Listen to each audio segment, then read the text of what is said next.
Anda ingin menambahkan tadi, Bung Arief?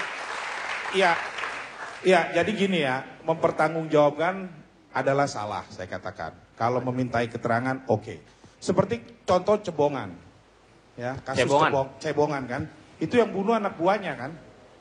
Nah, paling komandannya dimintai keterangan, bukan komandan bertanggung jawab, bukan. Beda antara dimintai keterangan dengan bertanggung jawab, dimintai tanggung jawab. Kalau dimintai tanggung jawab, ada konsekuensi hukumnya. Tapi kalau dimintai keterangan, hanya memberi keterangan. Misalnya ada orang ketabrak mobil, kita ada di situ. Kamu tanggung jawab ya, kan aneh. Tapi kalau kita dimintai keterangan, iya saya akan memberikan keterangan. Kenapa orang ini ketabrak. Ya, Komnas HAM juga salah kalau begitu. Itu udah tendensius, artinya sudah tidak netral di dalam melakukan penyidikan. Lebih kepada emosi. Mungkin juga lebih kepada pesanan. Ya.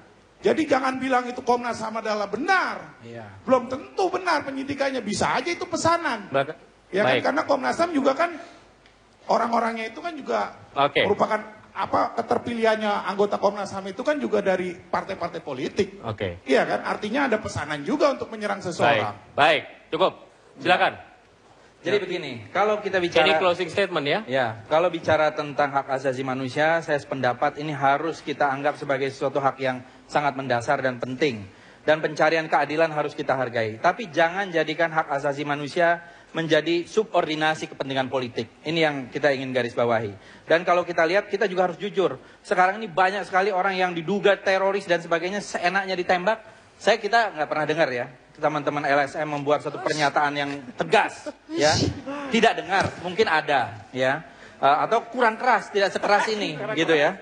Jadi begitu banyak misalnya korban-korban teroris yang begitu banyak ditembaki, yang belum tentu mereka itu teroris dan belum tentu mereka itu bersalah dan harusnya diadili dulu, tetapi tidak ada, belum lagi yang hilang dan seterusnya. Jadi kalau kita lihat, isu ini adalah isu daur ulang yang terus-menerus kemudian diangkat menjelang pemilihan umum, tetapi anehnya tahun 2009 tidak pernah diangkat-angkat ketika Pak Prabowo berpasangan dengan Ibu Megawati. Ya, ini juga menarik, ya, karena ini juga satu fakta.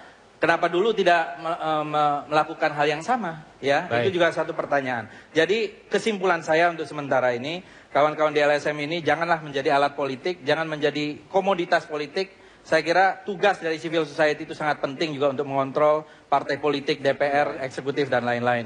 Ya, jadi gini, apa yang dilakukan oleh kami adalah karena moralitas kami tergugah, nurani kami tergugah.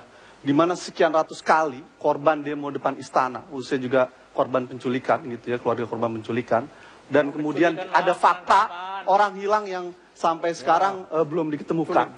Atas dasar itu kemudian mereka sebenarnya dalam konteks Indonesia hari ini adalah para pahlawan yang memperjuangkan kebebasan supaya kita bisa bebas hari ini, kita merasakan demokrasi seperti hari ini.